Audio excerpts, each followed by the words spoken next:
Today, we're going to recap the weekend. We're going to debate if Aaron Judge is the best baseball player, best hitter of all time. And let's hit another squad ride. This is Behind the Lines.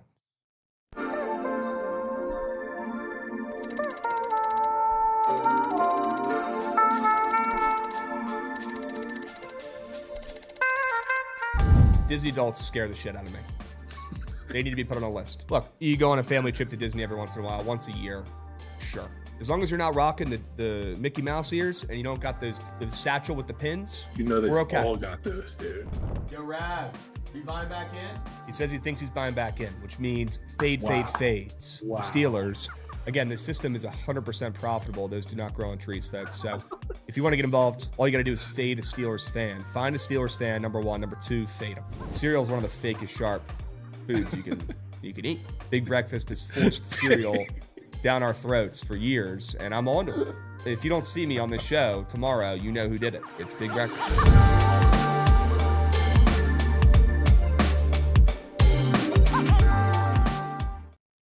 What's going on, chat? Happy BTL Monday, episode 861 piece. As always, hold the fry, joined by your two hosts, Krabs and Jovan, presented by SeatGeek. If you're going to buy any tickets, maybe you're buying your opening day tickets.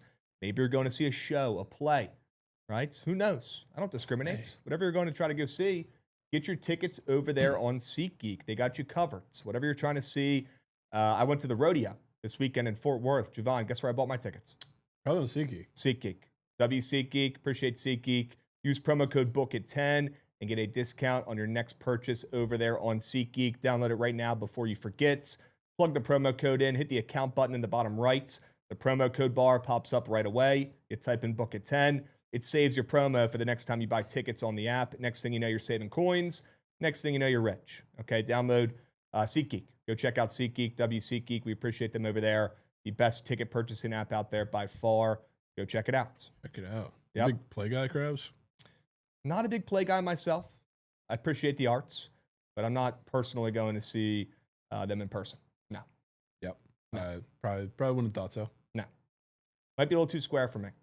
Is it Might square? be a little too square for me. I feel like it's just, Rather go to a concert, I mean, a ball game, right? I will certainly be using SeatGeek to buy my Nats versus Rangers tickets around my birthday to see Mackenzie Gore pitch on August 20th, because I'm pretty sure he's going to pitch on that day. That'll be so funny. If I could wager on that right now ahead of the season at plus 1,000, I would lock that in for a unit. That might be the funniest possible outcome It's going to happen. of maybe all time. It's going to happen. I've already seen it. He's gonna Chat, go how we doing? nuts. How we doing, chat? Happy Monday. Hope you guys had a good weekend. Winky Binky, Knicks fan, holding down the YouTube. We appreciate you guys. W's. Who's y'all favorite conference winner? Future in CBB, Grand Canyon. Do they have a shot to win the Mountain West? Jovan, any thoughts on Grand Canyon? Grand Canyon's, the Mountain West is like pretty sneakily wide open this year. Yeah. I guess not sneakily at this point if you've been paying attention, but so many different teams. I don't know that I care too much for Grand Canyon. Okay. I don't know. Okay. I mean, Menace is at home, away from home, a little questionable. Yep. I don't really like have I want in the Mountain West, I want a big that's worth a shit, Yeah. at least on offense, and can score. They don't really have that. No, they don't. No, they don't. We got Grant in the YouTube as well. Bobby Love, appreciate you, Beast. We got some subbies in the Twitch as well. Big Rob getting involved. Says Fruity is him. You must have tailed one of his hockey plays. Big Rob, we appreciate you, Beast. And the 125 stream streak. 125. 125. 125 streams in a row So much hard. from Big Rob. That is unbelievable consistency from our guy, Big Rob, who that means he was in there for the 3 a.m. tennis sweat with Rav not too long ago. Big Rob, we appreciate you, Beast. J2 Tall as well. Ron Mux getting involved on a 55 stream streak. Ron, I'm going to need a tail of college lacrosse play from you this weekend. Okay? Please, hit me up again. I apologize for not seeing the DMs. That's on me. It's been a busy weekend, but I want to tail some college lacrosse from Ron over the weekend, or even this week. Ron, let me know, my man. I'll be keeping my eyes peeled. Okay? Let's go. Dubs. Big show today, big day today. I know the slate is not great. Miss. It ain't much, but it's honest work. We're going to talk about it. We got some plays that we like in CBB. Okay, so don't worry. A couple decent games today as well. The main event, though, today, you guys know what it is. The main event today, it's going to be like Stephen A. Smith debating Skip Bayless back in the day. We're going to be debating with POD Pete Not a lot of ball knowers out there who know more ball than PODP. Okay, baseball guy. Excited to have him on today. Just Baseball, where he works, posted an interesting video at the end of last week talking about you can make an argument that Aaron Judge is the best hitter of all time. So we're going to talk about it. We're going to debate it. Okay, we'll see how it goes. Cannot wait to have Pete on here in less than 10 minutes. We'll get the party started. So let's go ahead and get the recaps up and moving here, gents. And we'll go ahead and start with a squad ride recap. Unbelievable game. Game of year. I mean, that was just. They will be looking into this game. Yeah. They will be investigating this game. 3 years from now, we're going to hear, that they had some sketchy stuff going on in this game.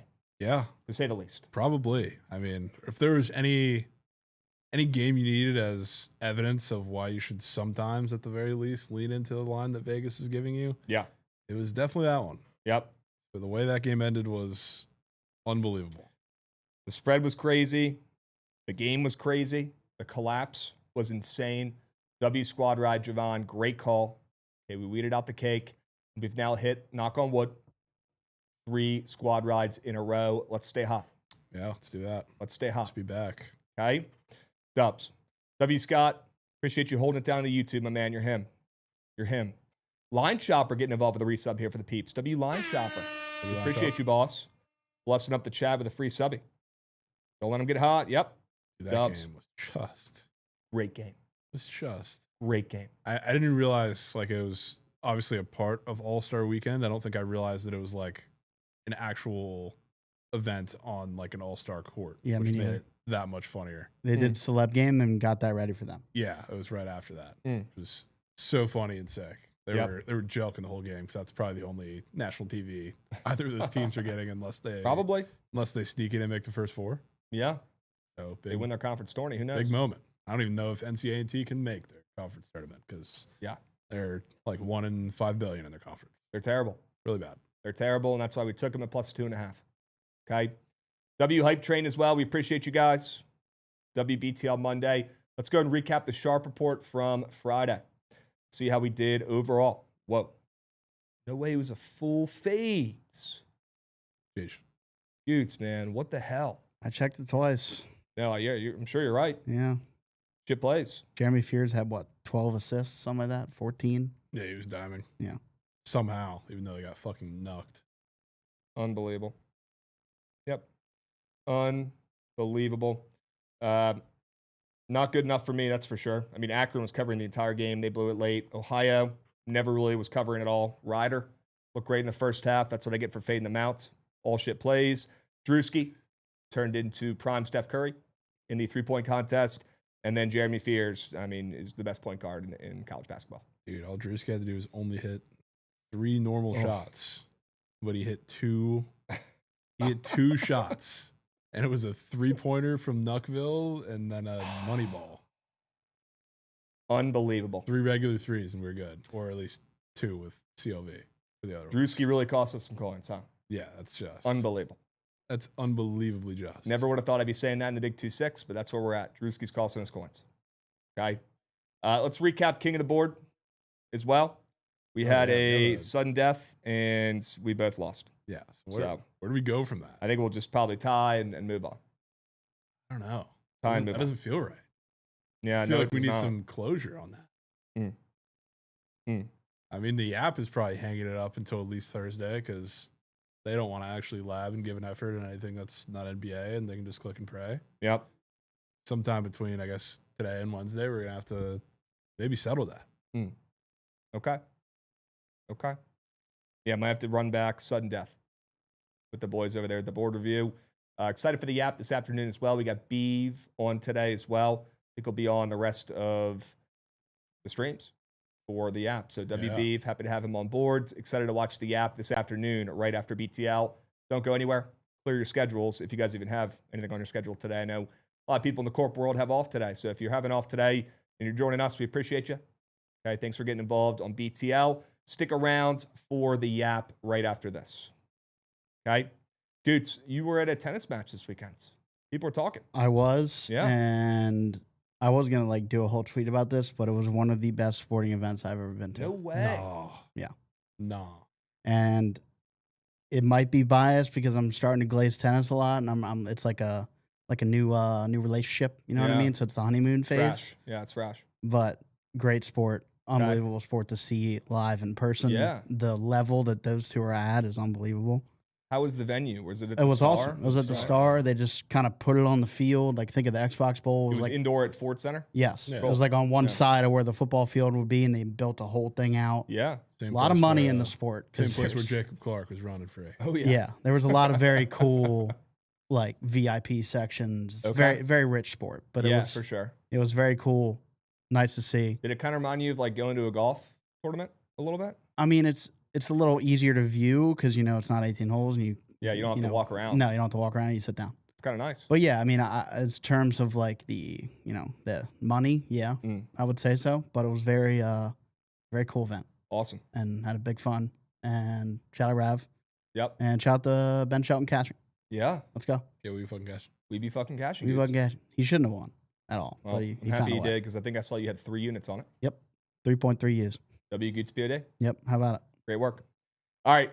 Do we have POD Pete up and moving? W Pete, excited to have you on here and talk through your favorite player, POD Pete. Before we get involved, before we start out the debate, we'll have Jovan be the moderator. And if you need to cut in and, split us up a little bit. I'm not here to cut in. I'm here to be fly on the wall. I want to see what you guys got. Okay. Well, we'll get it started by playing the video that Just Baseball posted at the end of last week. We'll pull him up first. WPOD Pete, let's get him up here. Pete, happy Monday, my man. You're him. Thanks for joining us, bro. Gentlemen, good to see you guys. Thanks It's for been joining a us, while Beast. since we chopped it up. Oh, good. We need some audio on that. 1 second, Pete. We're going to get some audio up and moving from you. We appreciate you joining us on a Monday. Okay. I don't know if you're very busy today. I know it is a holiday, but in our fields, we don't really have off today. We're grinding. We're getting ready for the baseball season. I know you're very excited for the Yankees this season. And we saw the video you guys posted last week. It intrigued me. I want to talk through it a little bit. But Pete, hope you had a good weekend, my man. I saw you made some good steak over the weekend. That looked good as shit. Valentine's Day, had to splurge. Yep. How's my audio? It's good now. 10-4s. Good. Yep, sounded good. We appreciate you coming 4-8-5. on. Had to break out the big guns over the weekend. Some Wagyu. Sure. Some A5, some Australian Wagyu. Yeah. Say whatever you want about my baseball takes. Can't say shit about my steak. That's like my Steak number looked one. damn good. So, yeah, you can call me an idiot, but I could cook a steak. It looked damn good, man. I was impressed. Yeah, I was I was solid. impressed. All right, we're going to play the video for the people so that they can see it. And then we'll get you back on here to discuss it. But let's go ahead and run the tapes. It's very Very good. reasonable to have a conversation that Aaron Judge is the greatest hitter of all time. Remember that shortened 2020 season where Juan Soto went crazy? He hit 351. He put up a 490 OBP, put up an incredible 202 WRC plus, which means he was 102% better than the league average hitter. Aaron Judge has had a 205 WRC plus or higher in 3 out of the last 4 seasons. In those 4 seasons, he's put up over 37 FWAR. That's more than Roger Maris's entire career. And that's better than current players like JT Realmuto, who gets an added bump for catching over his entire 12-year career. And WRC Plus is just for the era that a player plays in and the ballpark that they call home. The top 5 in WRC Plus all time: Josh Gibson, number 1, Babe Ruth, number 2, Ted Williams, number 3, Oscar Charleston, number 4, Aaron Judge, number 5. Higher than Bonds. Speaking of Bonds, remember that legendary stretch from 2001 to 2004 when he was juicing? Aaron Judge has more home runs over the last 4 years than Bonds did during that 4-year stretch. Has pitching changed since the 1940s when the first 4 guys in front of him are ranked above him in WRC plus? Has pitching changed? Because right now, Aaron Judge on a Wednesday day game faces 100 miles an hour with 90-mile-an-hour sliders out of the bullpen. People would call that witchcraft. I'm a big talker. I have a lot of takes. I'm speechless about Aaron Judge. So, Pete, first off, I love that you put in Juan Soto to start out the video. That was a great, smart move by you, throwing some vintage Soto highlights in that tape. Can we just say one thing before we start? What a video. Great video. It's a great video. He's a great player. I'll tip cap. He's a really good player. Great video. And after the season Aaron Judge had last year, it's hard to debate that he's not one of the best hitters of all time, certainly. Now, me personally, I'm a little biased, and so are you as well on the other side. So It'll be interesting to hear. And you have some skin in the game, right? At least a little bit. But you'll also give it to us straight when you're not liking what the Yankees are doing. So I wouldn't say you're the most biased fan of all time, certainly. But I do want to talk through this take because I think there's a couple other players who are better hitters all time than Mr. Aaron Judge. Now, best power hitter of all time, best power hitter of our generation, could certainly make an argument. I think he's right up there, in my lifetime. I'm cool with making the argument that he's better than Barry Bonds. At least real quick, you're talking about power hitters. Power hitters. Sure. There have been 5 players over the last 2 seasons who have maintained a 300 average or above. Right? A batting average is bat to ball. Aaron Judge is number 1 in that span. He hit 330 last year. So to call him a power hitter already, we're off. We're off here. He had the best season he's ever had by far, including the postseason, which was a pleasant surprise. Actually, yes. Last year, over the last 4 years, was his 3rd worst when we're looking at WAR and when we're looking at WRC+. In 2024 and in 2022, he was better by F4. He was better by WRC+. So yes, last year is one of the greatest seasons of all time. It was his 3rd worst over the last 4 years. He's had a pretty good run. He's been healthier of late. He's playing more games the last couple of years than he was in the beginning of his career, certainly. And he even produced in the postseason, which is a big-time plus, a big-time check mark in my box for, trying to decide who's one of the better hitters of all time. Being clutch matters, and he came through last year for sure. The man hit 500 in the playoffs. Yeah. He hit one of the greatest home runs that we've seen over the last half decade. He took 100 miles an hour in off the plate and hooked it. Yeah. It's an incredible home run. You're right. He was incredible last postseason. I totally agree with you. And with that being said, how great he was last year, Pete, he's only hitting 236 in his postseason career. He's only got 17 home runs in 65 games in his career. So did you say 17 home runs in 65 games? Yeah.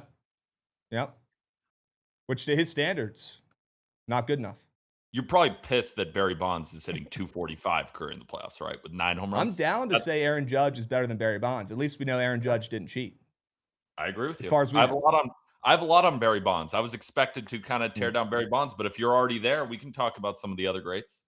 I had to go a little contrarian. Barry Bonds would be a little too easy. I'm not personally a big Barry Bonds fan. Do I love watching him hit piss nukes? Sure. The highlights are sick. He could pimp a home run, probably better than anyone else in baseball, and he's one of the all-time greats, certainly. Can I say one thing about Barry Bonds? Please. So when I made that video, 70% of the comments are, well, Barry Bonds is way better. And here's my problem with Barry Bonds. So obviously incredible, but his greatest stretches came from 2001 to 2004. And if you've read the book Game of Shadows, which came out in 2006, which talked about, the steroid era, the Balco scam, with the Clear and the Pace and all these different steroids that these guys were using, they claim that Bonds started using steroids right after that 1998 home run chase between Sosa and McGuire, right? Those two were juiced out of their mind, and he's thinking to himself, I'm one of the best players in baseball. I'm, putting up a 170, 180 WRC plus. Can you imagine if I took steroids? And we saw it, right? From his age 35 to like 39 seasons from 2001 to 2004, this guy was playing out of his mind. Yeah.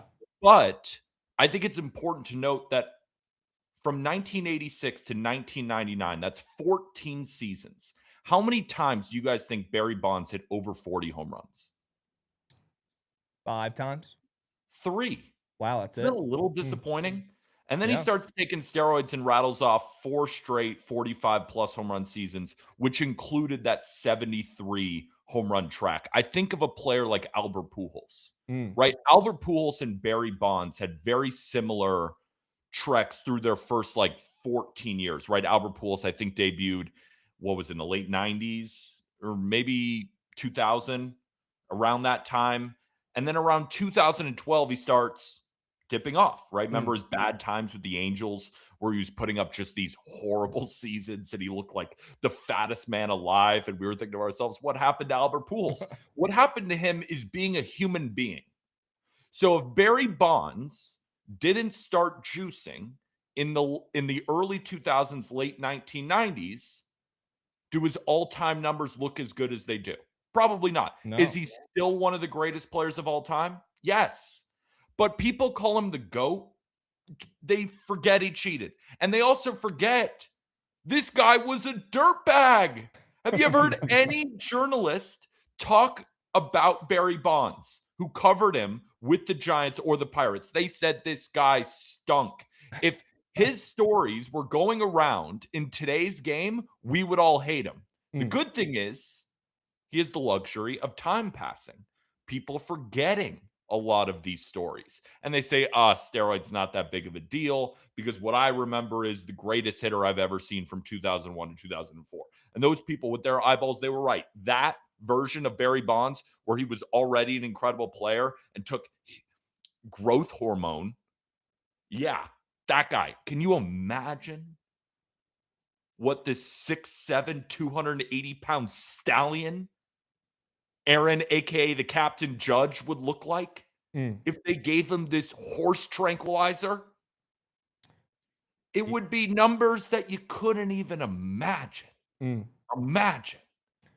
Now, you could make an argument the other way around, too. What if you gave Barry Bonds the juiced baseballs that they found up in the Bronx? And he was able to use those juiced baseballs for his entire career. He might hit 1,000 home runs. Do you think that Aaron Judge has been using juiced baseballs at Yankee Stadium for his entire career? I think they did that third-party investigation where they found 3 different types of baseballs 2 years ago, and they found a normal baseball, they found a juiced baseball, which they found plenty of in Yankee games, and then they found a special New York Yankee baseball that was even more of a juiced baseball. And Manfred came out and said, yeah, we're testing different baseballs. We're messing with the baseballs. We know they own Rawlings, which is super sketchy. They probably shouldn't be owning the company that makes the baseballs, but there's something going on. I don't know if it's been his entirety of his career where they've been using these juice baseballs, but I can tell you right now they're using them currently, and they've been using them the last couple of years for sure. So you'd probably, how do you explain Aaron Judge having a higher OPS on the road last year than home? Those baseballs might be getting mobile. They're Manfred might be delivering those puppies on the road these days. See, whenever you get picked into a corner like that, you got to come up with random fairy tales. Like the balls are following him in just his ABs. He's got juice balls in May in Arizona. Yeah, they just follow him around. And also, why weren't the Yankees punished for this? This is clearly a big story. I mean, because it's good for the sport. It's good for the sport. It's good when Aaron Judge is good. It's good when the Yankees are good. Manfred's trying to grow the sport, much like they are in the NFL, where they're going around, playing games all over the fucking planet, right? That's their way of growing. Baseball's saying we could just send these crazy juice baseballs up to the Bronx or even on the road in recent years, and that can make the sport look a little more fun. I really wish they gave those juice balls to us in the playoffs when we got our shit rocked by the Blue Jays. Like, I don't think they're breaking them out in the playoffs. So you think Manfred, his big idea is, all right, let's juice the Yankee stats at Yankee Stadium, even though Aaron Judge had a better OPS on the road, but let's not give it to them in the playoffs where more money is made anyway. I don't know if they want to tarnish the game higher in May. I don't know if they want to tarnish the game and, fuck with the postseason. I think it's more of a regular season thing. Put some butts in the seats. When do we get back to reality? When does this conversation get back to reality? Right now. We could just make up things too. Like I could say Aaron Judge, the reason he's such a good hitter is he has a secret third arm. He actually has 2 biceps in his right arm. You said it, not me. We don't have to go down that avenue. But I didn't know this conversation was just making up fairy tales. All right, let's get back to the numbers then. Do you believe in Santa? In Santa? Santa. I do not. I hope we don't have any viewers under the age of 6 on here today, because if you do, they're probably in for a pretty bad night. But no, I do not. Here's what I do believe. Okay. Pete. I believe that Ted Williams is the greatest hitter of all time.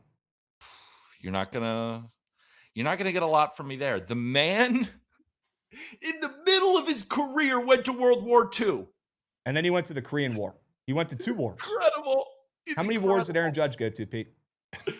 How many wars did Aaron Judge fight in? How many times did he stop his career and go fight over in the war?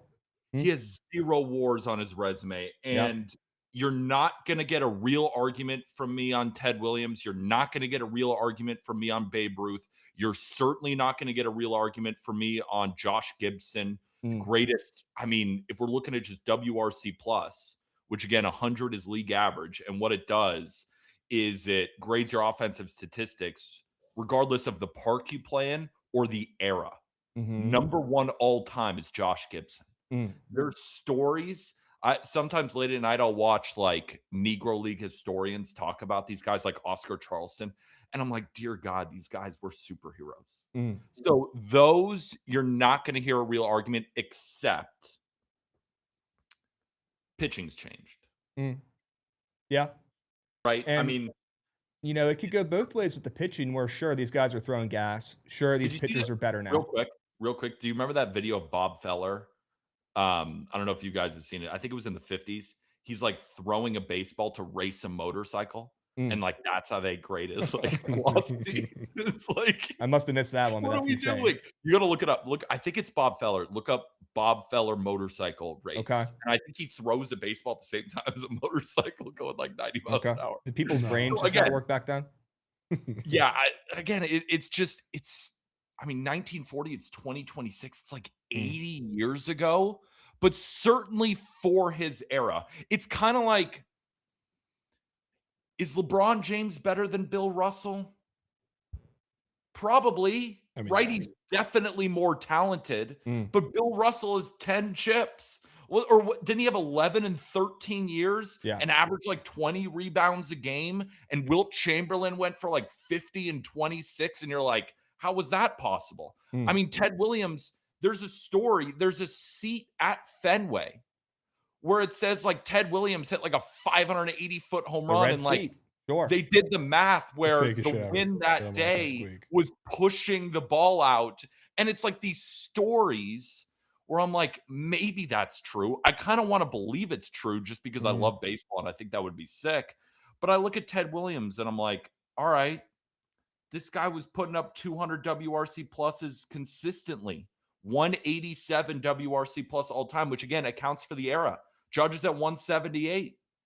I could hear Ted Williams. And that's the point of the video is he's reasonably in the conversation of the greatest hitters of all time, right? You bring up Ted Williams. What's Ted Williams? The greatest hitter of all time?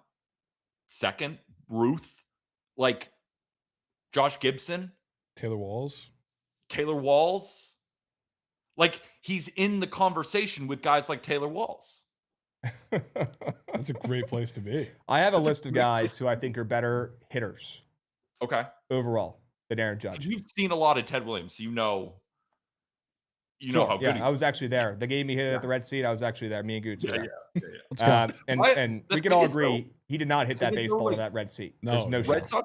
Red Sox fans like that are our age like claim that's true. No, Ted certainly never hit the seat, and Wilt never scored 100. Those are two things that simply did not happen. It's folklore. It's probably scored 100. No, dude, he did not score 100. I promise you, he didn't. There's not a single camera in sight. That was the one. That was the one game that just so happened to be the only game that season that was not televised. It could not have any photos, any cameras there.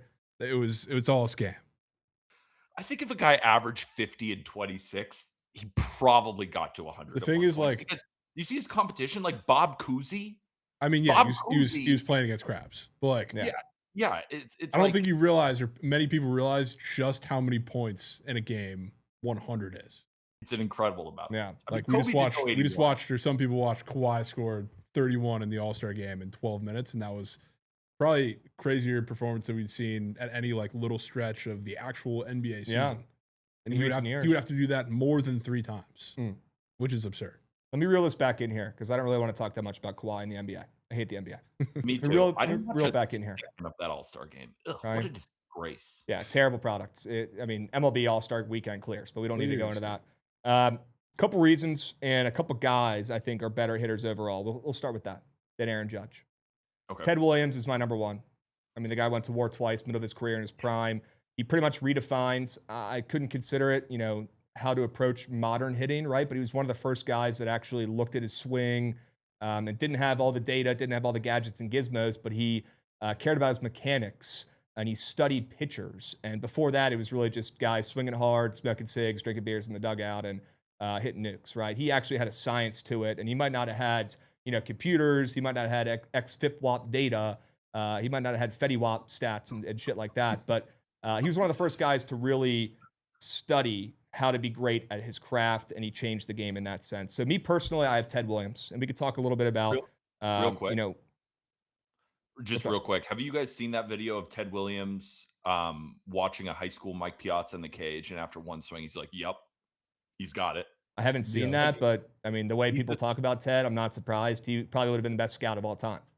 Dude, if you go to war twice and then come back and you're putting up numbers that rival judges, like, yeah, I mean, again, it's tough because it was in the 1940s. Yeah. Like, who's editing this show right now? Can they put up like pictures? Can they put up What do you want pictures? up, Pete? Just what a do you picture of Ted Williams and a picture of Aaron Judge next to each other. Because that might help your argument, though. I don't know if I want that. I don't know if I'm helping argue. Has anyone ever seen Captain America? It's like Steve Rogers before Super Serum and after Super Serum. They just look like completely different athletes, right? It's like comparing Shaq to Bill Russell, where it's like anyone with eyes is seeing Shaq and being like, Bill Russell would have had no shot. But Bill Russell has all these accolades, and for his era, he was better in his era. So I don't know if I can't debate you on who's better in their own era. Ted Williams, you got it. In his era, I think was better than currently Aaron Judge is in his era. If Aaron Judge wins 2 batting titles when he's 39 and 40, maybe we can reassess that discussion like Ted did, right? It's almost too early there. Well, but if we're talking about who's probably better at hitting, like who would hit these current big leaguers, I mean, Aaron Judge would. So what do you say to the people that saw some comments as well? We're comparing the same era, and we're talking about people who have eyes. What about the Shohei arguments? Wait. What was your question? I got confused there. Well, since we were trying to stay within the same era, because plenty of people, I guess, also commented Ohtani is better than Judge. Okay. So, like, what's your? Oh, it's not even close. What's your ploy there? It's not even close. Why? Look at the numbers. The numbers for how long? Over the last 4 seasons, offensively. I mean, they're not close. Shohei Ohtani last year, right, put up a great season. Yeah. Right? He was second in WRC plus. The difference between Judge and Shohei Ohtani by WRC plus was the difference between Shohei Ohtani and Michael Busch. Michael Busch is a good hitter. Let's be real. There's no debate. There has been no debate over the last 4 years offensively. Now, if you tell me Shohei's the better player because he pitches, sure. You got it. Sure. You got Sure. it. Judge does not pitch. But if we're talking about pure offense, no. And it's not that close. How close is Ohtani to Michael Busch? And can we remember that last year was his 3rd worst season over the last 4 years? Well, again, it's not you close. care a lot about the numbers, and I don't discredit you for that whatsoever, Pete. You're one of the smartest guys I know. I see it with my eyes. I watch them both every day. It's not that close. I don't even have Shohei on this list, by the way, of guys. Yeah, I was just curious. You can certainly make that argument. I think I honestly agree with Pete, though, where right now as a hitter, I'm taking Judge over Shohei. I probably would too, but if we're speaking about things I've seen with my eyes and things you can also back up because there's a specific stat for it, the highest meatball rate in the MLB belongs to Aaron Judge, and that is a legitimate stat. Well, last season, this past season, I've never seen a guy get served on a platter more of Mama's homemade meatballs than Aaron Judge, and that it's center cut every time. I don't know how you can discredit him for that. He's not throwing the pitch to himself, right? No, it's just what is he supposed to do? I don't know. Hit it? Maybe, yeah. Don't be a me guy. Let someone else hit the meatball. That's like, I mean, I agree. I fully agree with Judge over Bonds too, but like that's probably what you'd have over them. Barry Bonds was getting intentionally walked almost 700 times in his career, while Aaron Judge is getting center cut from Rockies relievers. Can we talk about that too? Why were they walking him so much? Like, I get it. He was unbelievable. He was on roids. He was a superhuman playing baseball, but there was a lot of times, like you go back and it's like, why'd you walk him?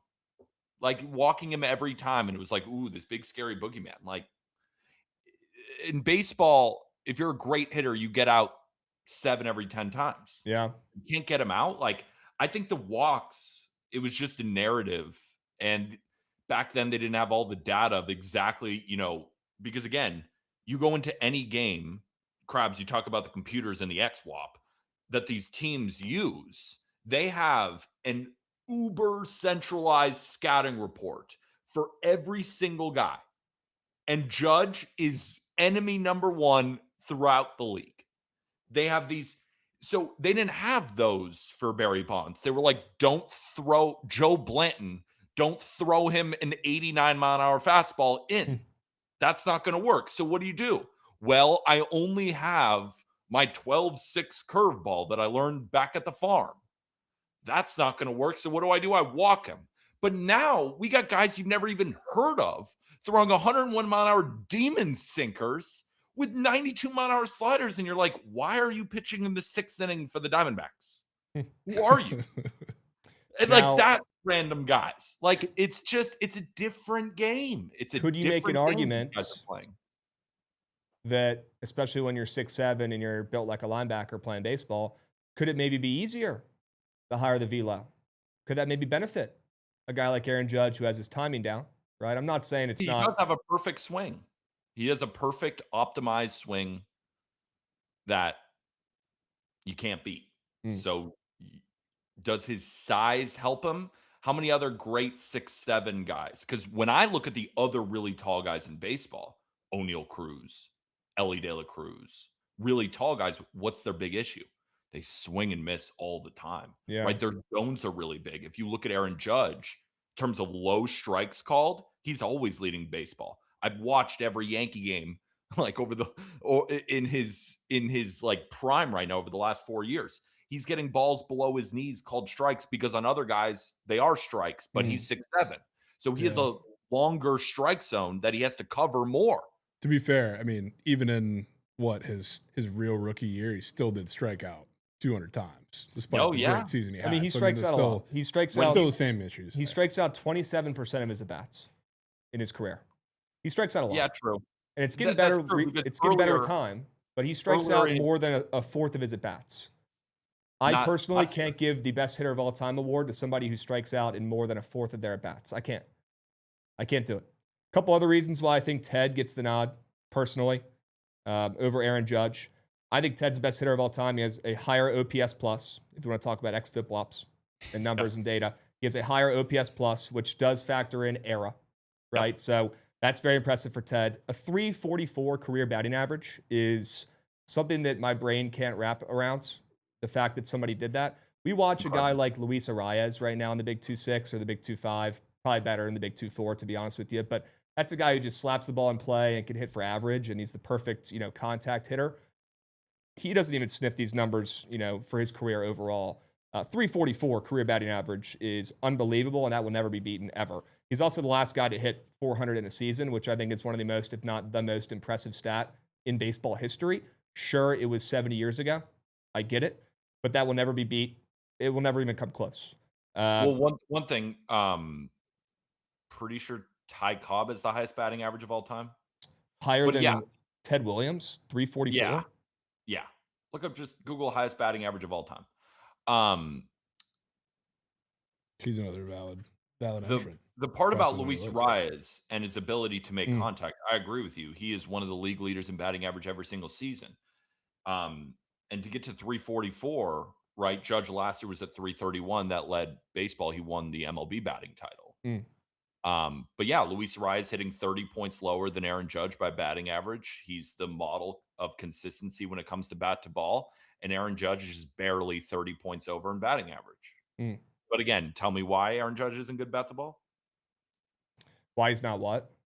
He doesn't have good bat to ball skills like your king, Luis Arias, who he had the best contact hitting season he's ever had this past. I mean, he hit 333. That was what unbelievable. What did he hit last year?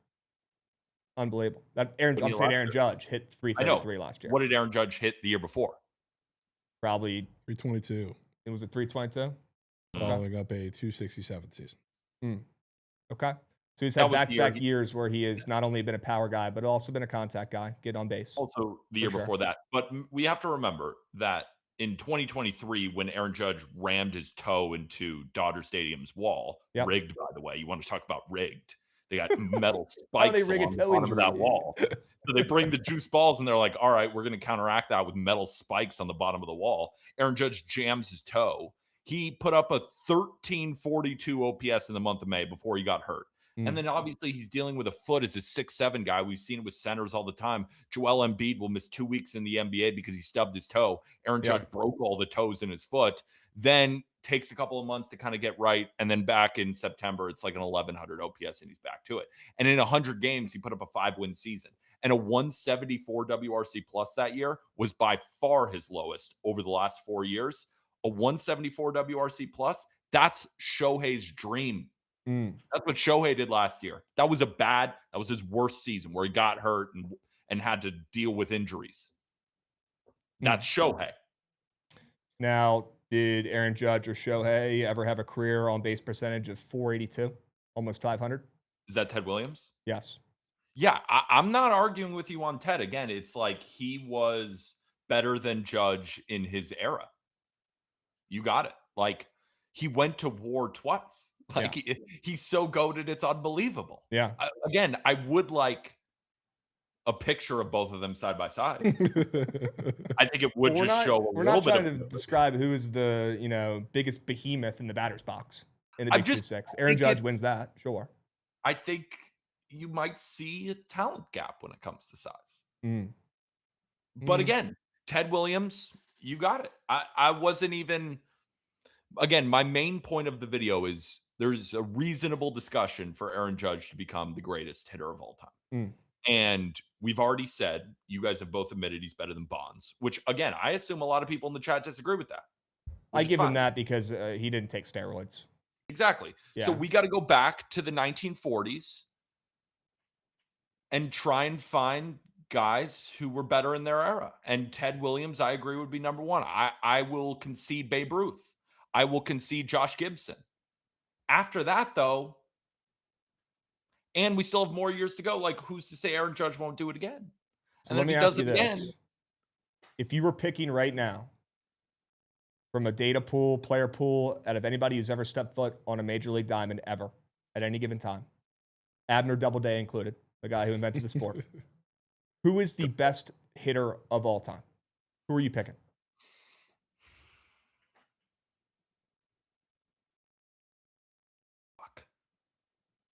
Because my mind immediately goes to Josh Gibson. Wow. My mind immediately goes. The stories I've heard, I'm like, this guy was a catcher doing just unbelievable things in the Negro Leagues. So that's where my mind goes first. Okay. My mind goes second to Babe Ruth. Because if we're talking about in their own era, Babe Ruth was hitting 60 home runs when the rest of the league was combining for 60 home runs. Yep. There's a reason that he's kind of heralded as baseball god, is that in his own era, there was nobody that even came close, and he even pitched two. So those two immediately first to mind. Third is probably Ted, because I mean, the numbers he put up in going to war twice, it's such an incredible story that I got nothing for you. Yep. 4 is where Judge starts to come in. Okay. Or Oscar Charleston, or Barry Bonds, or who else? You know who's so underrated in baseball history? Look up Rogers Hornsby. He was playing in the 1910s, 1920s. This guy, you want to talk about hitting 400 Krabs? In 4 straight years, I think it was early 1920s, it was like 404, 384, 410, 424. And it wasn't like, oh, he's like swinging a big wood club and he's getting a bunch of singles.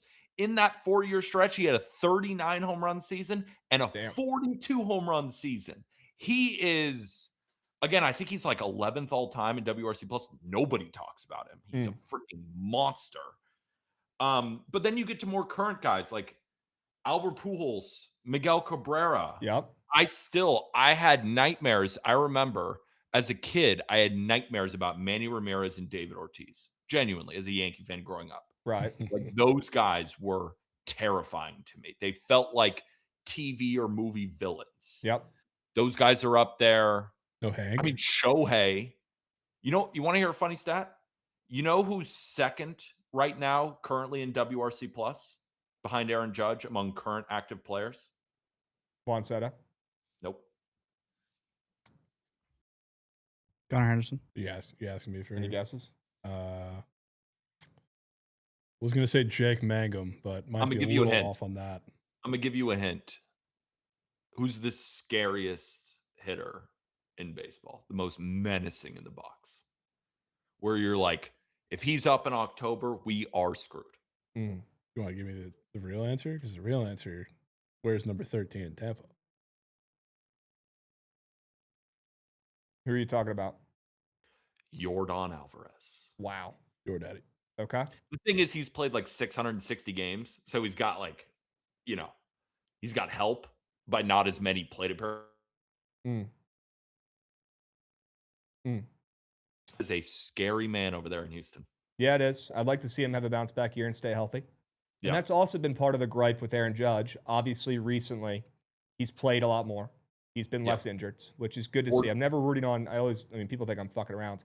Never root injury on anybody, ever, in any scenario. Give me a break. Like, that's just not something you do. That's terrible karma. It's good to see Judge overcoming the injury bug. Now, will it last? We don't know. The guy is 6'7". He's 280. The fact that he's, been this healthy the last 3 years is honestly impressive. Now, can I personally give a guy who's missed 18 to 20% of his career games due to injury, can I give him the award for best hitter of all time? No, I can't, because again, you're only as good as how available you are. And if you're missing damn near 1/5 of the games, that's probably another, X in the column of maybe he's not the greatest of all time because he's not available. Maybe you could put a little stipulation of when he's playing, when he's healthy, when he's active. Sure, he might be the best hitter of all time, but the guy's missed 1/5 of his games. Yeah, I mean, when you're splitting hairs between the greatest of all time, you got to come up with little stuff like that, right? When he's on the field, numerically and visually, he's a top 5 hitter of all time. His concerns are mostly team related because everybody talks about the postseason, but it's funny, like, we as baseball fans all know that one player can't win it all. Do we remember the Angels had Ohtani and Trout and did nothing? We know this as baseball fans, and yet to try and diminish Judge, we talk about the postseason and how he hasn't won a World Series as if hitting 500 and then getting bounced by the Blue Jays is his fault. Of course it's not. I haven't even brought up the winning factor. I wasn't. No, I know. I'm bringing up all of the factors how you could diminish Judge. Right. One is team success, which I think is stupid. Another one is availability. Now, over the last 4 seasons, he has been available outside of a freak crushing his foot against the Dodger Stadium wall in a season where he still played 103 games. So yes, that is something. And then you could look at it his entire career and say, well, in 2018 and 2019, he was only playing 100 games. Yes, he has dealt with injuries in the past. And if that's something that's going to disqualify him from being the greatest hitter of all time, okay. Like, he did get hurt. He's a human being.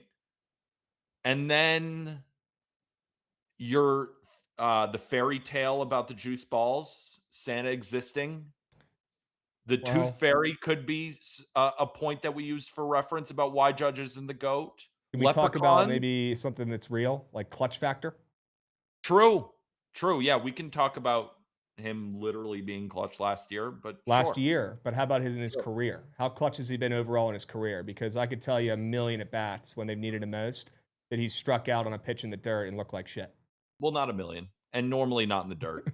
But yes, again, those are chinks in his armor. I've said it on our show. There have been times during his postseason runs where I just want to punch a hole in the TV because I'm like, what are we talking about here? Now, of course, the lights are brighter. The game plans are more intense for him. And earlier on in his career, he struggled in the playoffs. And that is every year besides this past year, he struggled in the playoffs. Every year of his career besides this past season, he has stunk in the playoffs. But again, I'm not here to talk about winning because we want to just talk about best hitter overall. But in 2021, I'm pretty sure he was, what was he in 2021? 250 in 2021. If you want to celebrate 250, we can. Yeah. We could celebrate 250. All right, let's do this. So that was just the one game though. So maybe you're thinking of another year. Yeah, that's when they lost the wild card game and got knocked out. That was the wild card. Okay. I'm thinking of the 2018 playoff run where he hit 2018. He was solid. Granted, it was 5 games. again, Okay. it's just such small samples. So, like Yeah. last year, 253 WRC plus in 7 games. The year before that, 114 WRC plus. 3 straight bad postseason runs in, again, 7-game sample. He had a 1-game sample and a 9-game sample. Then before that, 109 WRC plus. Year before that, 284. Year before that, 115. So again, it's either unbelievably elite, like 2018 and 2025. It's either terrible, like in 2019 in that range, or slightly above league average. Do I think that he has the, like, across his forehead, like, playoff choker? No. Is it still not unbelievable? Absolutely. It's not as good as you would expect it to be. But is he like, is that how we remember him, as like being bad in the playoffs? I don't. I do. I But just I'm don't also view the him as biggest being Yankee hater of all time. overly- Well, there you So. go. Right when biases get in the middle, people start believing in Santa and the Tooth Fairy. I mean, they did studies. Check the studies out. It's on the internet. Check the tapes. Yeah, I just About the juice baseballs. wish MLB cared enough to indict people about them. Like, they clearly care when they have studies about But it's just like pitch in rigging, like Clase A and Luis Ortiz. They're going after them. yeah. But I guess this huge scandal that you have, that this article that you read on Outkick, probably, it's MLB didn't find it good enough to do anything about it. I wonder why. But again, you Because go back it's to good for the where sport. Manfred Again. wants I think television Judge rights could for it. murder 5 people in cold blood in GTA, and Judge could get a DUI They and would not do he's in the anything. lineup tomorrow. Right? It's good for the Yeah. sport if Aaron Judge is successful. just like The how Class A stuff, of course, they're going to be putting that up out in the public and saying this is bad, this is bad. That's a terrible look for the sport. Aaron Judge hitting 1 million home runs with juice baseballs and getting a handout is good for baseball. Emmanuel Class A throwing balls in the dirt and making money off of it, bad for baseball. Does that make sense? if Shohei was It does make sense. rigging with some Class A pitches, I don't know if we would have heard a peep out of that. getting Probably not. finalized. Thick, twisted logic. It makes sense. Okay. It's better for baseball for Aaron Judge to hit home runs. Yes, of course. That's correct. Of So course. Manfred gives just the Yankee Stadium juice balls, and then the balls themselves follow. Do you know how many There were other baseballs there were go other in a juice given game? baseballs, but there was a special handcrafted, signed, sealed, and delivered third baseball that was only found up in the Bronx. They went even. Wow. It might as well have had a bouncy ball you play with as Wow. a kid inside the ball. Well, Racquetball. I Yep. guess, again, but Aaron Judge has a higher OPS on the road. It's because they send with, like, he has a They travel with the team. suitcase. Yes, they Yes, travel with the and team. travel team, and All right. and when he's up, they give him to the ump. They That's how it did. works. They did find those baseballs were at the game that we were at, where he broke the record in Texas, in Arlington. Yeah, does that piss you off, Pete? I was at the game where he made history. People forget that. You know, People I forget trust law enforcement to do their job if they see the evidence in order to do it, and they decided that there wasn't enough evidence. So what am I going to say? I'm not smarter than a law enforcement Pete, officer. I'm I'd not. love a statement on Krabs saying he's going to run it back again with Judge less than home runs in the go well. Every year. I mean, it's a bit like, one of these days it's got to hit. It has hit before, but It not when has. I hit all the other True. squares in the lineup. It, Yeah, it hit, I it hit in the year that Patrick Corbin costed him 20 racks. That was Yep. that was that year. Yep. Yeah, I mean, Vladdy, you guys remember that where I got cost? Yep. so Yep. much He, money it was a because pretty bad hook. I remember Hook that. of was a shoe. bad one. Shit happens. But yeah, I mean, when you're hitting at 25% on Aaron Judge home runs, like, what's one more? Right? Just put it in his slip. What's You'll one more? probably lose it. Right. But you know what? At least you'll get a good laugh out of it, right? And that's the point of making these kind of bets, right? It's just betting against the greats. It's all just fun and for- games wow. until the Judge fade actually cost me $20,000 last year. That's when the smile does come off my face a hair. You're still running Yeah, back. here we are doing it But again. yes, I will be doing the Lord's work. I will be doing my civic duty on this What planet, Lord? and I will be running it back. I will be fading him. Now, let me ask you one more thing because we're yapping. We got you on here for too long already. We appreciate your time, Pete. Seriously. But let me ask you one more question because how I think my brain works with asking and answering the question of the greatest baseball hitter of all time. The first thing my brain thinks of is I need a hit. I need a guy to go up there, bottom of the ninth, down 1, bases loaded, 2 outs, full count, 1 swing. Who is the guy I'm picking to get a base knock? Who's the guy Aaron I'm Judge. picking to get on base? Who's the guy I'm picking Aaron Judge. to get a hit? Aaron Judge. And it is without a doubt not Aaron Judge. Well, you're out then. It's not Aaron Judge. The clutch factor certainly hurts his argument to be made there. But me personally, I'm picking Juan Soto before I'm picking Aaron Judge if I need a hit. Now, we don't have time to go into that discussion, but there's a list of guys I got here who I'm taking to go up there in the batter's box, whether they played in 1900 or 2026, where I'm trusting these guys more to go up there and get a base knock. That's how I describe the best hitter of all time. Who can I trust to go up there and get a hit when you need it most? Who can I trust to go up there out of the 8 bazillion people who have played in Major League Baseball? Who am I picking out of all the 8 bazillion people to go up there and get a base knock? It's not Aaron Judge. Ted Williams, Babe Ruth, Tony Gwynn is a guy we didn't even mention. That guy got on base like it was literally his job. R.I.P. Tony Gwynn, a goat. Love Tony Gwynn. Wade Boggs, who drank 40 beers on a flight, would go out there the next day, go 3 for 4, still drunk. Unbelievable. All right, you're elusive me. Hank Aaron. We didn't mention Hank Aaron a single time. Hank Aaron is a better hitter than Aaron Judge. He is. Well, not by any metric. Again, I don't care too much about the numbers, me personally. I don't care about Fetty Wops. So you're not basing it off numbers, and you weren't alive to watch Hank Aaron. What are you basing it off of? Eye test. Eye test for what? Highlights. So you watched Hank Aaron highlights on YouTube. Oh, yeah. And you have decided Hank Aaron is a better hitter than Aaron Judge. Yep. Better hitter. Can I read you some numbers? Sure. You can read them. Yeah. Before I go. Aaron Judge with runners in scoring position last year. I want the whole career numbers. I don't want just last year when he did good for the first time. Well, again, remember. Can we do the toggle where it's his career numbers and not just last year when he was actually clutch for the first time? Can we do overall data? I'm on Baseball Savant, and they just have by year. Convenience. We could go by year. Very convenient. Sure, yeah. I mean, let's go by year. You want me to update Baseball Savant, the whole website? If anybody could do it, Pete, it's you, my man. If anybody could do it, it's you. Aaron Judge with runners in scoring position last year hit 340 with a 513 OBP and a 642 slug to give him an 1155 OPS. The year before, 336, 508, 711 for a 1200 OPS. The year before, where he was hurt, 930 OPS.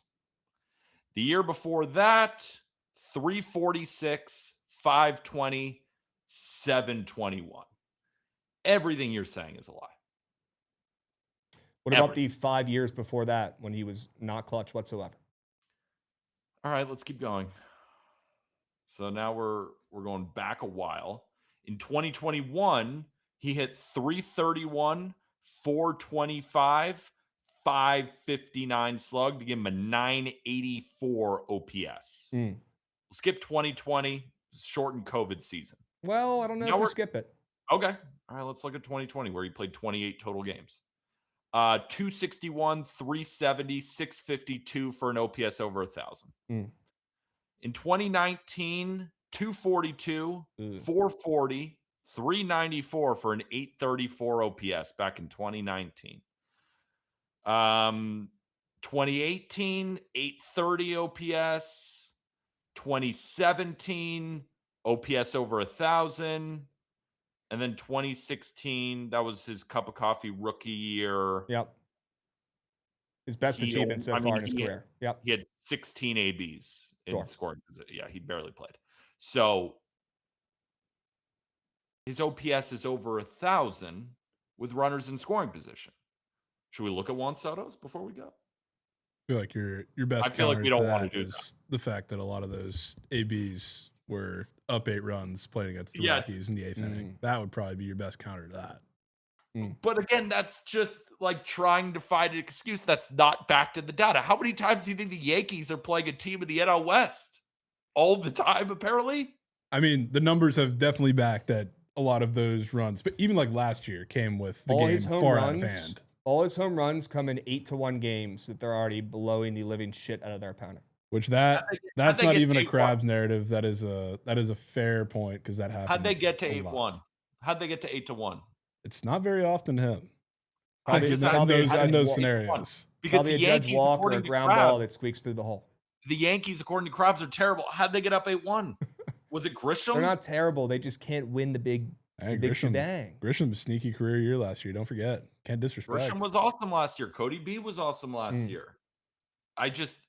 So they got us the lead, and then Aaron Judge would just, I watched all the games. Like, did some home runs come in that? Absolutely. He hits a home run every 3 days. They're bound to come at different times. He hits 60 a year. There's 162 games. You're going to get 10 highlights every year of 8-1 home runs because he hits more home runs more than anybody else. Like, that's what happened. If there was an xFIP for when he hit his home runs and when they mattered, I feel like those numbers would be a little bit lower than his overall data that we just went through. When you're looking through a biased lens of a fake stat, you can think of anything you want. Pete, man, you're telling me you're picking lights are bright. You need a guy to go out there and get a base knock. You're picking Aaron Judge over Albert Pujols, Miguel Cabrera, Hank Aaron, Tony Gwynn, Babe Ruth, Ted Williams, and Goots' guy Gunnar Henderson. We get to Babe Ruth. Henderson's we get to Babe Ruth or Ted Williams. I agree with you. The rest of them, Wade Boggs, what are we talking about? No, of course not. He was playing while he was still cross-eyed. You lost drinking 40 beers in the plane. Once you start going through the batting average leaders of all time, you lost me. We're talking about Ted Williams, talking about Babe Ruth. You got me. Everyone else. No, I'm picking Aaron Judge. I missed the time when batting average meant something. Now it's all X this. Aaron Judge leads baseball in batting average by a lot. For the first time in his career, yes. He did it the year before. How many years has he played in baseball? He's played 10 years. Longer than we thought because he always misses games. So he's played, 10 seasons now already? Give or take? And he's had 2 good seasons in a row. Whoop-de-doo. 2 great years where he gets on base and hits for average. Awesome. Aaron Judge's career batting average is 294. It's not even over 300, and we're talking about best. Daniel Murphy might be a better hitter of all time than Aaron Judge. Daniel Murphy. I'm taking him to get a base knock over Aaron Judge. Yep. Let me see Daniel Murphy's career batting average. Yep. I bet it's terrible. It's probably lower, to be honest. Oh my God. Here's a stat for you, Krabs. Wait, Krabs, you cooked there. It's 296. Okay, that's pretty good. Yeah. That's taking Daniel Murphy. Way better than I thought. He's him. 47 in 2016. Yeah, he's good. I'm taking him over Judge 9 times out of 10. Krabs, if you had to guess, so I'm staring at it right now, in 2025, out of Aaron Judge's home runs, of which he had, 53? He had a lot. He had more than 49.5, that's for sure. Low leverage, medium leverage, high leverage. Oh, here we go. They do have data on this. How many do you think came in which? Okay, let me take a guess here. I would say out of the 50 home run, 55 53. home runs? He probably had 10 high leverage home runs. Let's go from the other side. Okay. He Javon, probably had 30 low leverage home runs. Krabs, correct me if I'm wrong. Has Jovan ever giggled like this with glee? No, he's enjoying this. He's enjoying this segment. We might need to run this back. I couldn't believe how funny it is when I was looking at it. Krabs gonna have a field day with this. I'll just tell you, low leverage home runs 36. Dude. Medium leverage home runs 16. High leverage home runs 1. In 2025. 1. How do they quantify high leverage home runs? Like, same way they quantify xFIP, brother. It's all just made up bullshit and Excel sheets and nonsense. I prefer using my eyeballs. So Pete, you played baseball. You know the game. You don't care about the numbers, and now you found one number that kind of helps. And you're like, that's my favorite number. That is actually an absurd. That is my favorite stat of all time. Yes. So is he not good in high leverage? No. Based on just last year because he didn't hit home runs? Like, we went through, he's got a 1200 OPS, and he also that's also for what it's worth. What are we low leverage about? In low leverage, he hit 343. High leverage, he hit 273. Ooh, okay. So what it mattered most, it was just more than the home runs. Everything's a lot. When it mattered most, he hit the same average that Luis Garcia has hit in his prime. Got it. Cool. Awesome. Perfect. I gave you runners in scoring position. I don't know how they quantify high leverage. Aaron Judge is one of the greatest hitters of all time. I rest my case. But he's not number 1. Even you can agree. That wasn't the video. He's not number 1. I said it's reasonable that he could be in this conversation, and I was absolutely right. It was a good video, Pete, and we appreciate your time, my man. We could probably do this for 14 hours in a row. You mean you do this every single day? I mean, yeah, I do it talking on the to show camera. anyways. Pete, we'll have to run this back again. You're right. I've not heard Jovan giggle like that in months. Maybe it's because baseball's not on yet, and it brings him some joy to talk about the greatest sport of all time. I haven't even seen him giggle like that about the Rays. Like, Yeah, you saw well, I don't blame him. I mean, Pete, what am I gonna giggle about Jacob Melton? Like that's what I'm giggling about these days. They fixed the trop. It still looks like shit. Great. Yeah. Awesome. Is McClanahan gonna pitch? Yeah, he'll be ready to go. Get excited for that. Pete, I mean, they're finishing last. But one Yeah, national, probably. one Washington National to keep your eye on in the Big 2-6. Who's a breakout candidate for the Nats this year? I did my win total rankings. I have them the second worst team in baseball. Well, yeah. They're not good. I mean, James Wood is just a freak of You think he's going to figure it out again? Yeah. Yeah. I said he's going to win an MVP one day. Yeah, he will. I think Dalen Lyle is an interesting bat to monitor. Yep. Came up, had a really good stretch. Again, it was short, but he looked the part. No, he's him. I like Brady House, but like I don't know if Brady House likes Brady House. Yeah, it's a big year for him this year. Make or break. Yeah. Cade Cavalli, I saw in the Futures game like 4 years ago, and I was like, that guy's going to be awesome. Then he just forgot how to stay healthy. They're going to suck. Dalen Lyle's my answer. Yeah. That's a good answer. I would love a final prediction from EP. I think I'm going to green light this, maybe just to piss off Krabs. Team total over against the Nats every single game this year. How many units do you think I'm up at the end of the year? They're going to juice the shit out of those numbers. They're going to be fine for sure. Every Nats total is going to be very like rarely, 10 this year. very rarely you're going to see a 4.5. I would think it's going to be 5.5, 6.5. Yeah, you're going to see Miles Michaelis throw some of the worst pitches in the history of baseball. Like that guy, I actually don't even think he'd be that good if he was pitching at Ted Williams. Brother, we might as well bring back Patrick Corbin. He's better. Patrick Corbin is better. He's better than Miles Michaelis, which is hilarious after all we've been through the last couple of years. Michaelis, sorry. I'm not even going to learn to say his name right because he's that bad. I was crying laughing at I saw a clip of you like roasting the Nationals or like looking what are we doing, bro? Dude, it was so funny. And it was so true. It was so true. I mean, that bullpen. Yeah, we're not giving our starters any sort of chance. They're going to blow every game that they do have that they pitch well. It's going to go to waste because the bullpen's going to blow it. Terrible. However, I do like Paul Taboni, and I think you guys are building something, but you got to tear it all down before you build it back up. Yeah, in Paul we trust. We trust. I would trust him. It's just it sucks right now. Yeah, they're gonna suck. Yep. Yeah. Oh, what else is new?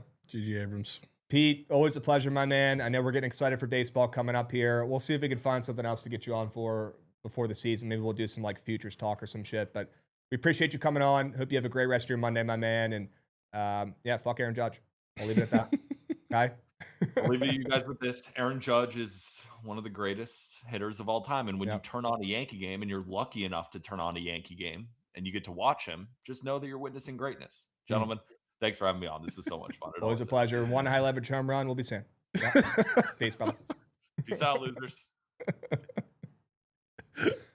That might be my new favorite stat.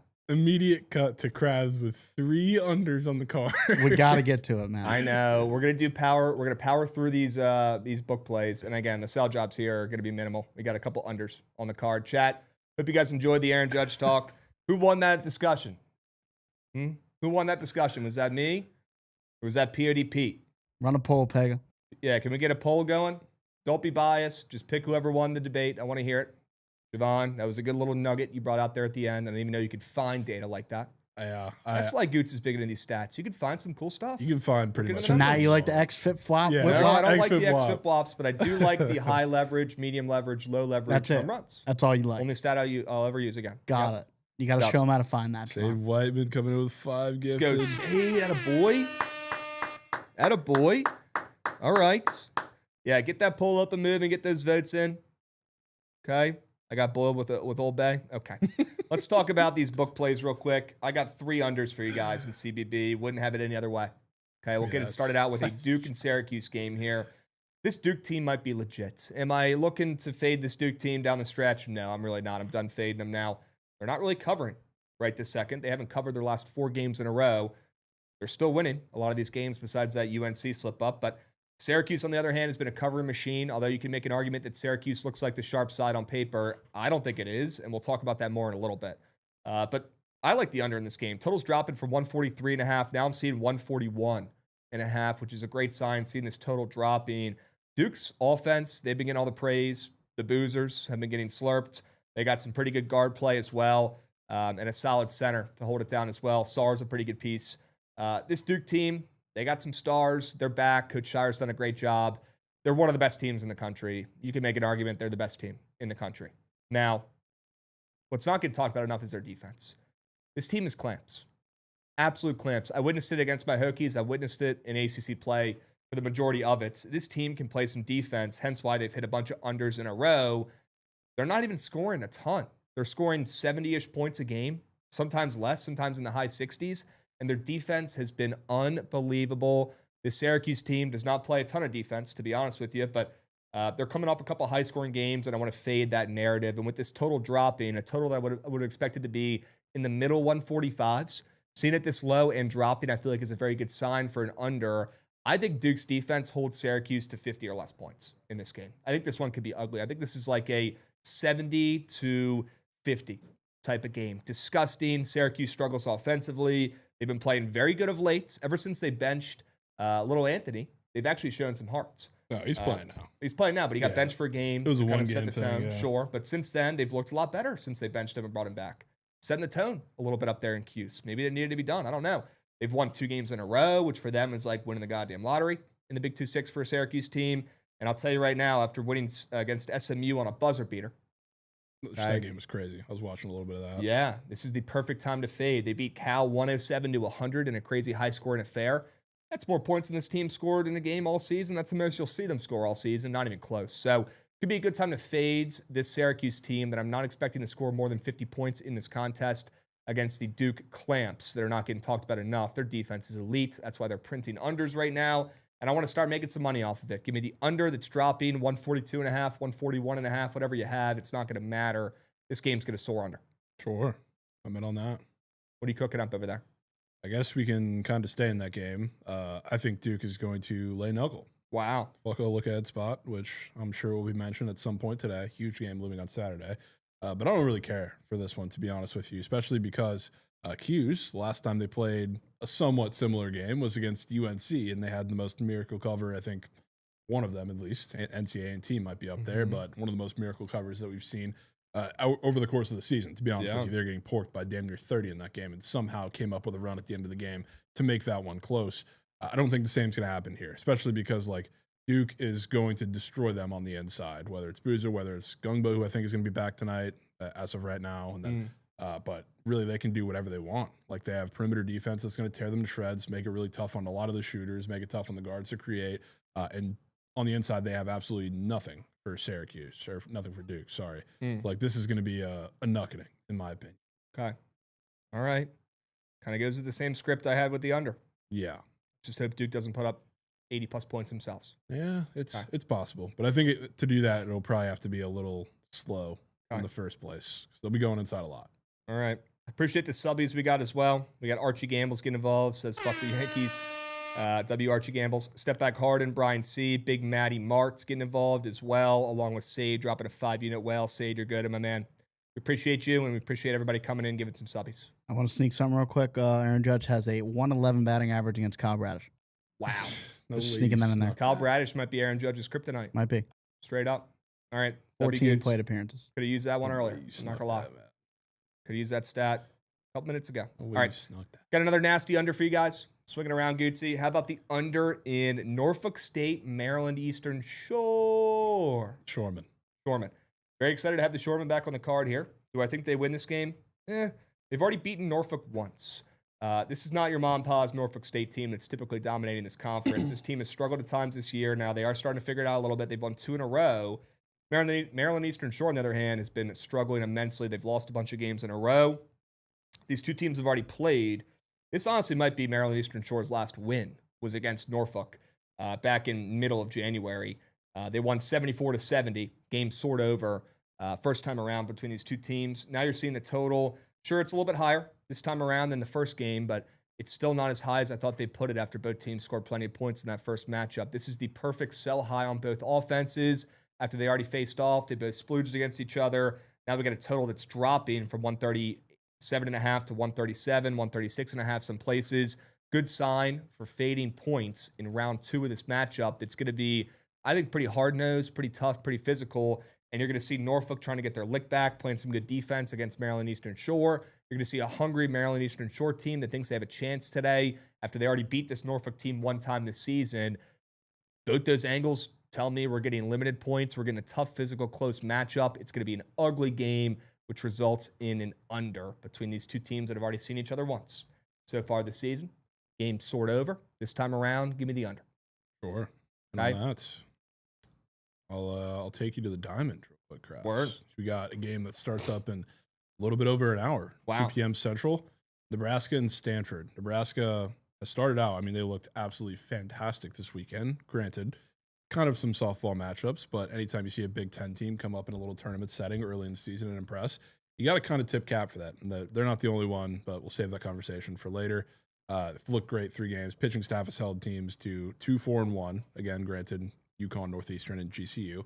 But now they're going to be in a tough spot, not only because this is the 4th game in a row, 4th day in a row. So on both sides, you're going to be dealing with like semi bullpen games. But for them especially, they're like prized possession in their pitching staff, who's a starter, Cooper Katze, who come over from Miami, Ohio. He's probably going to end up by the end of the year being their ace. He was, I think, sick. I don't know if that was the technical designation for him, but he was supposed to pitch. They pushed him back to yesterday. Then they pushed him back to today. Now he's still sick, I guess, and not going to start. So it's going to be like even more of a bullpen actual game now for them against a Stanford lineup that does not just have Rintaro Sasaki, which shout out him. He's going to be fun to watch, of course.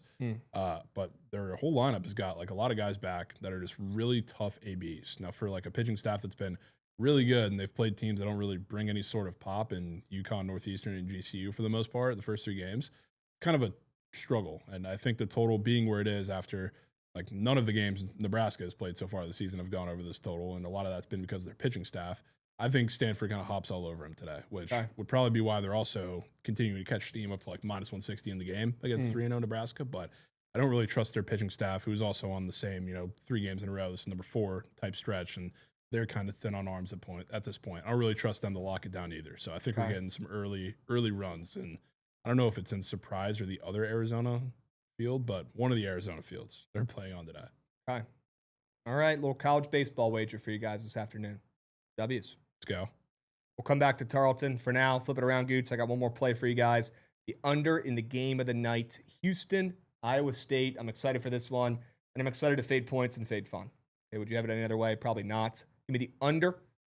I'm seeing right now 134.5. Yep, that's the same number I have on the Sharp Report here. I want to fade both the offenses here, lean into the defenses. And look, we've seen Houston and Iowa State. It has not been your mom pa's Houston and Iowa State built.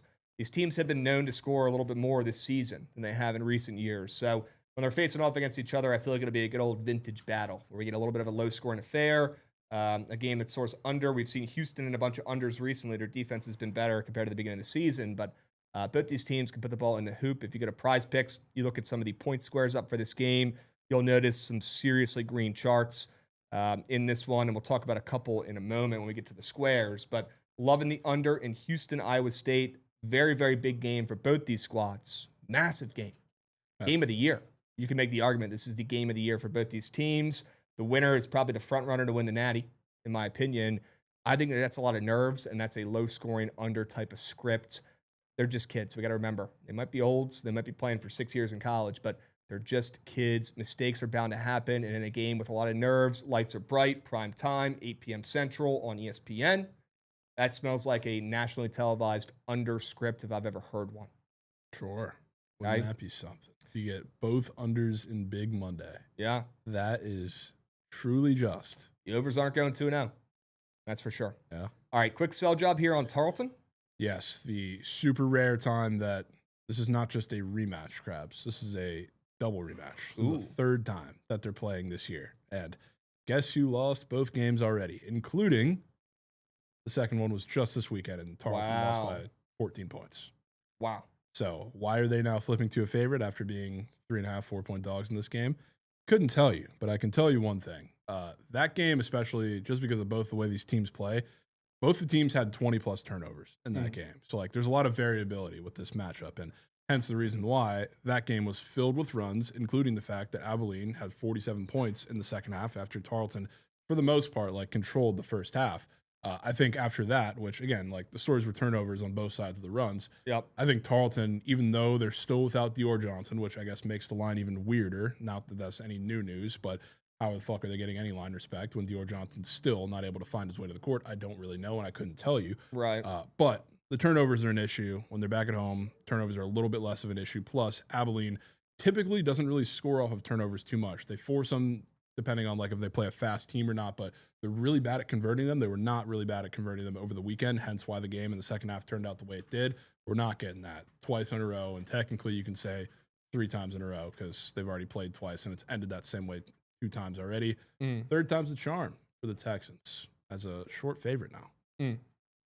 Yeah, I don't know if Dior Johnson's going to be lacing them up the rest of the season. Yeah, I would assume something's a little off because he like made a full tweet. Oh, I see a statement right now. Yeah, full tweet like addressing that they were capping that he was like purposely sitting out or whatever it was. So does not sound like he's playing anytime soon, and Leave their him out favorites today, insane. Yeah. That could be addition by subtraction, though, if he's just a me guy. I know he's a stud. I know he's I talented. mean, he's fucking good. Yeah, he is. He's good. Makes it even weirder that they're favorites without Exactly, yeah. to be honest. All right. That could be a squad ride contender, certainly. Let's just talk. Let's show the prize pick squares and give a one-liner real quick. We do have to power through these. Sell jobs on the squares. I got Nate King's less than points coming off a game winner, a buzzer beater, charts green. Had to fade Mr. Nate King's in a game I like the under in.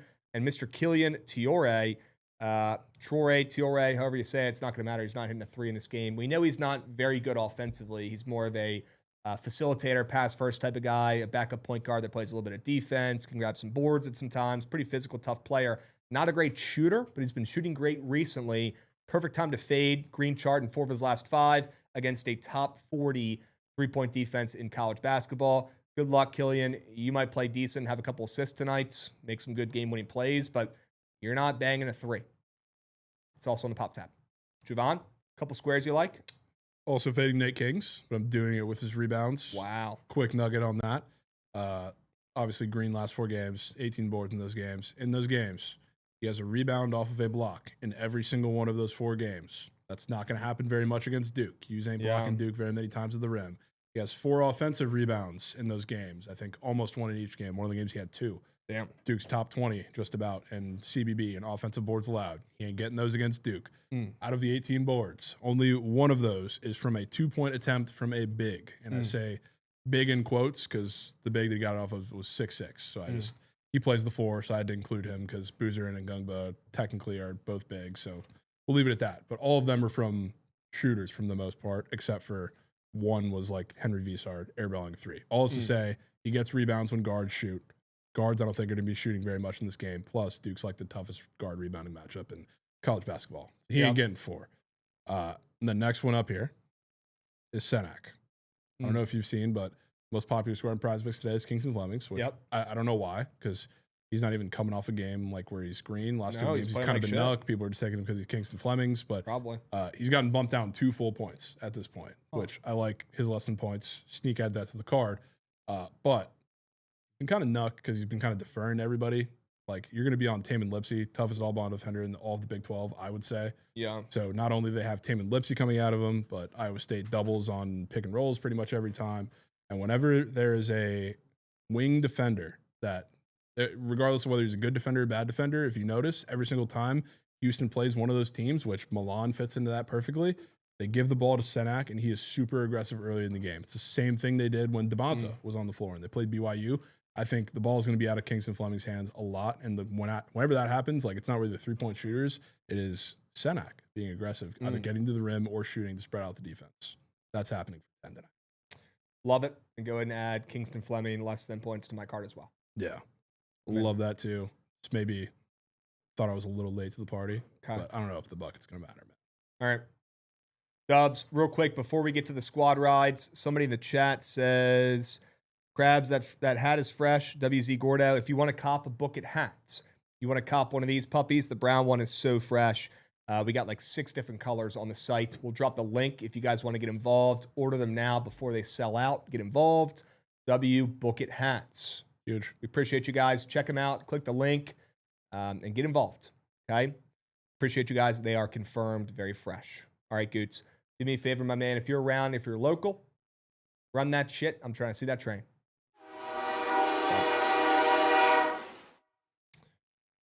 All right, chat. Probably shouldn't say this, but I will. 3-0 picking the squad routes. Dude. Yep, I'll say it. What are we doing? 3-0 picking the squad routes. It's like you want it to lose. Brother, that could not be further from the truth. I'm aware. It's just like, what are we doing? Making sure that we're all aware of what's going on. Okay. 3-0. Let's go 4-0. Jovan, my guts tell me it's Tarleton State, man. Really? Yeah. That sell job I'm not too is surprised about that. great.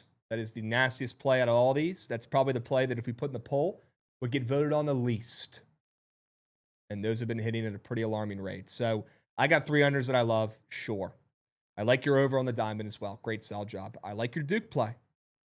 But out of all 6 of these puppies, the one play that makes my stomach hurt, the one play on here that makes me sick, the one play on here that is the grossest play that nobody wants to take on planet Earth is Tarleton State.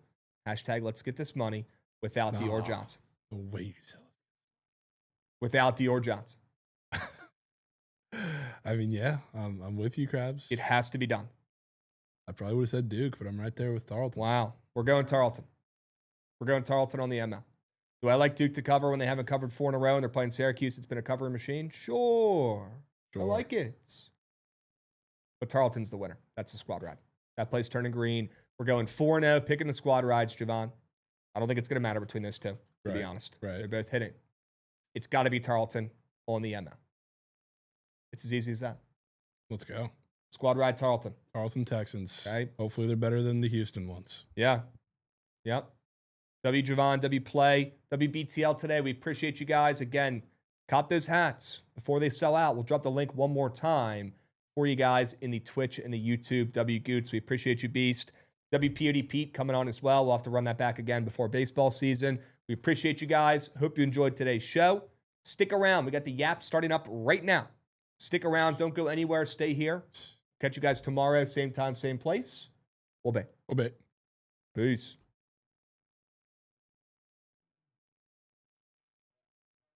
Word. Tarleton issues.